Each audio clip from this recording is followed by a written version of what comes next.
masuk. Posisi beliau di teras.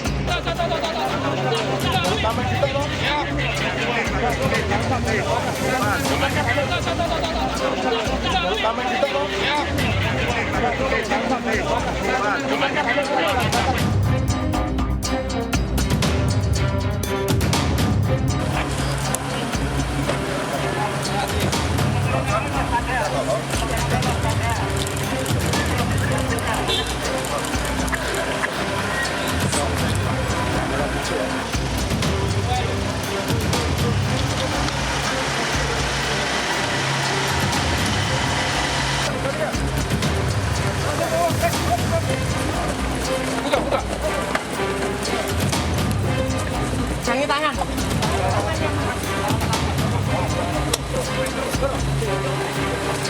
Berarti hari ini diantar ke Polda, Pak ya? Mas Beti. Mas Beti. Iya nanti ya.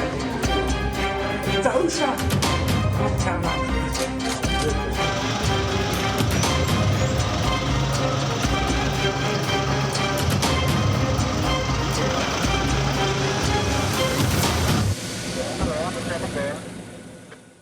Ya, pemirsa, saat Undang-Undang TPKS disahkan, muncul harapan publik tentang ketegasan hukum dan juga pemenuhan rasa keadilan bagi korban kejahatan seksual.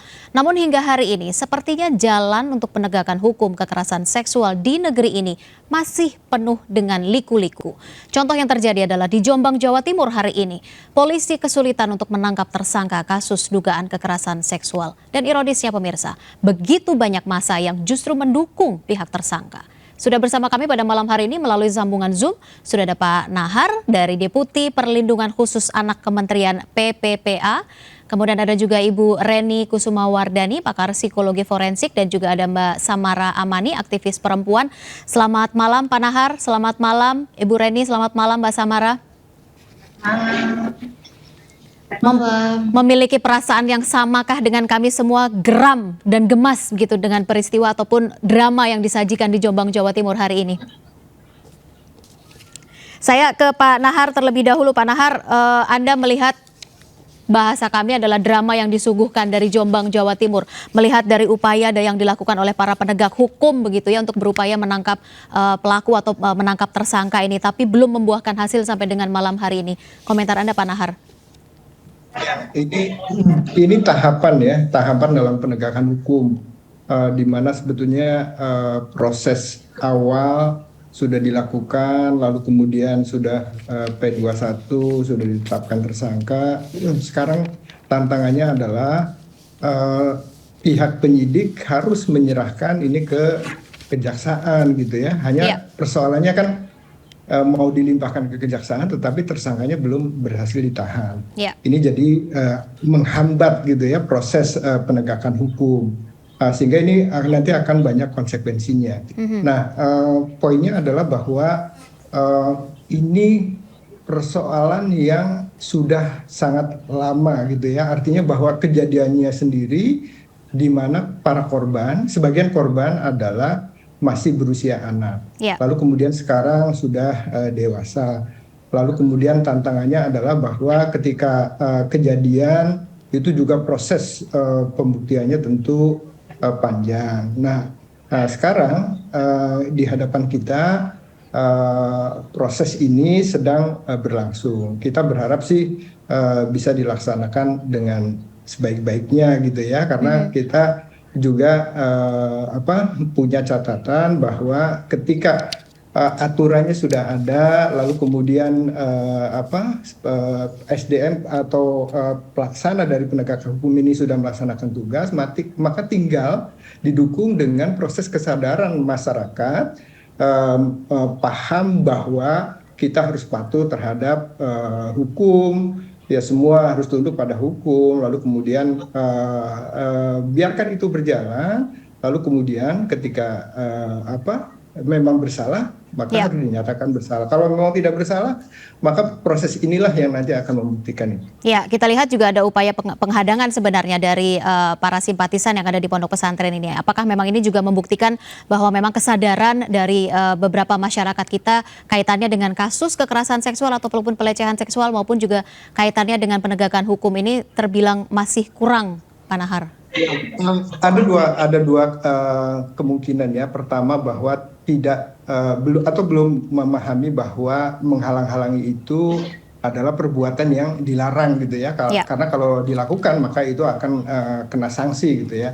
Atau mungkin sebetulnya tahu bahwa itu tidak, tetapi kemudian karena alasan lain maka upaya-upaya ini dimaksudkan untuk menghalang-halangi ya, sehingga nanti ada konsekuensi hukumnya, misalnya bahwa suatu perkara itu bisa hapus misalnya karena tersangkanya meninggal dunia, atau dalam kondisi tertentu misalnya waktu penyelesaiannya melewati batas, maka kasus ini bisa hapus dengan sendirinya. Skenario tersebut bisa saja terjadi, tetapi yang menjadi catatan kita adalah bahwa aturannya sudah ada, sekarang ditambah dengan Undang-Undang Nomor 12 Tahun 2022 gitu ya, bahwa penegasan bahwa kasus-kasus kekerasan seksual ini sudah begitu lengkap dari hukum acaranya, dari sanksi hukumnya, maka seharusnya tidak ada masalah lagi gitu. Baik, seharusnya tidak ada masalah, tapi kemudian muncul masalah baru ketika penghadangan itu terjadi begitu ya. Dan sampai dengan malam hari ini pun belum ditemukan sebenarnya tersangka ini berada di posisi mana. Ibu Reni, kalau Anda melihat begitu panjang dan juga begitu pelik sebenarnya untuk menangkap atau menjemput seorang yang dikatakan sebagai tersangka untuk pelaku kekerasan seksual atau pelecehan seksual ini. Ya, saya melihatnya begini. Jadi yang pertama, itu masih banyak di dalam masyarakat kita sebuah keyakinan bahwa orang-orang yang berada di dalam lingkungan yang baik itu sepertinya tidak akan mungkin untuk melakukan tindak kekerasan seksual. Padahal kekerasan seksual ini sebetulnya bisa dilakukan oleh siapapun tanpa memandang begitu ya. Jadi ini yang perlu diedukasi oleh masyarakat, bahwa wajah kekerasan seksual bisa dari golongan apapun, bisa dari pendidikan manapun, apapun juga, dan bisa dari berbagai usia, bahkan bisa dilakukan oleh orang-orang dengan berbagai situasi latar belakang psikologis gitu ya. Ada yang pas-pasan kecerdasannya, ada yang memang betul-betul sebetulnya dia memahami bahwa ini adalah perilaku kekerasan. Nah, di masyarakat kita itu masih banyak satu persepsi yang keliru bahwa pelaku kekerasan seksual pasti orang-orang yang berada di lingkungan yang tidak baik gitu ya. Padahal tidak selamanya seperti itu. Itu yang pertama. Juga bisa mendorong bagaimana seseorang kemudian menduganya, nggak mungkin lah kalau anak ini melakukan. Nah, di sisi yang lain, ini kan ada kekerabatan ya. Di dalam psikologi itu ada bahasa proximity, kedekatan gitu ya. Ini sama-sama orang pondok, sama-sama orang yang belajar satu norma agama secara baik. Dan ini adalah satu keluarga besar. Nah, kecenderungan massa dengan satu karakter yang sama, identitas yang sama, itu memang bisa melakukan hal-hal perlindungan seperti ini. Gitu. Nah, kemudian yang ketiga itu ini, bahwa setiap orang yang sudah disangkakan melakukan satu tindak pidana, termasuk kekerasan seksual tentunya, itu pasti akan berusaha bagaimana caranya bisa lepas. Nah, masalahnya bisa lepas ini kemudian bukan dimanfaatkan ya. Kemudian ada situasi yang pro kepada dia. Inilah kemudian dia berlindung di baliknya. Nah, sebetulnya kalau kita melihat pada hukum perilaku, sangat wajar setiap orang itu inginnya nyaman, inginnya enak, dan menghindari satu situasi yang akan merugikan bagi dirinya.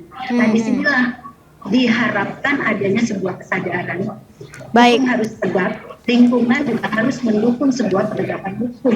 Jadi kalau memang nanti tidak bersalah, tentunya kan ini akan dibuktikan begitu. Jadi seharusnya semua pihak mendukung pada proses penegakan hukum itu. Baik, kalau tadi disampaikan oleh tim kami yang berada di lapangan, 320 simpatisan atau relawan ini sudah diamankan, bahkan 20 diantaranya ini masih terbilang di bawah umur. Artinya ada kondisi yang cukup mengkhawatirkan sebenarnya ketika memiliki, kalau tadi yang Anda sampaikan adalah kesamaan begitu ya, kesamaan persepsi dan juga kesamaan doktrin mungkin yang diberikan dari pihak pesantren sendiri, Ibu Reni. Ya, kalau anak-anak itu hanya ikut-ikutan ya. Jadi dia melihat orang dewasa yang menjadi panutan, menjadi contoh selama ini melakukan ini. Ya. Kemungkinan kalau yang anak-anak ini hanya ikut-ikutan. Gitu. Jadi berbeda dengan konformiti yang dilakukan oleh orang-orang dewasa. Dia hanya ikut-ikutan saya. Oke, baik. Saya ke Mbak Samara. Mbak Samara, Anda sebagai seorang aktivis perempuan yang juga cukup kencang menyuarakan kaitannya dengan kasus ini begitu ya, utamanya yang ada di Jombang, Jawa Timur ini. Bagaimana Anda melihat sepanjang hari, bahkan sampai dengan malam hari ini, belum ada keberhasilan begitu dari pihak kepolisian? Ya, saya kira tadi sudah banyak disebutkan oleh Pak Nahar dan Bu Reni juga ya. Masih ada perasaan bahwa yang dilakukan itu mungkin tidak salah, mungkin juga masih ada denial ya, ketidakinginan mengakui bahwa ini adalah perbuatan yang menyimpang. Belum lagi sebenarnya yang sebenarnya harus kita lihat dan kita soroti di sini adalah keberanian para santriwati itu untuk kemudian melaporkan ke polisi. Karena ini sesuatu yang menurut saya nggak mudah loh untuk seorang korban, apalagi korban di dalam lingkungan pesantren, lingkungan agama, di mana dia melihat seorang kiai gitu ya, guru mereka sebagai seorang panutan, berarti ada ketimpangan kuasa kan di situ kan.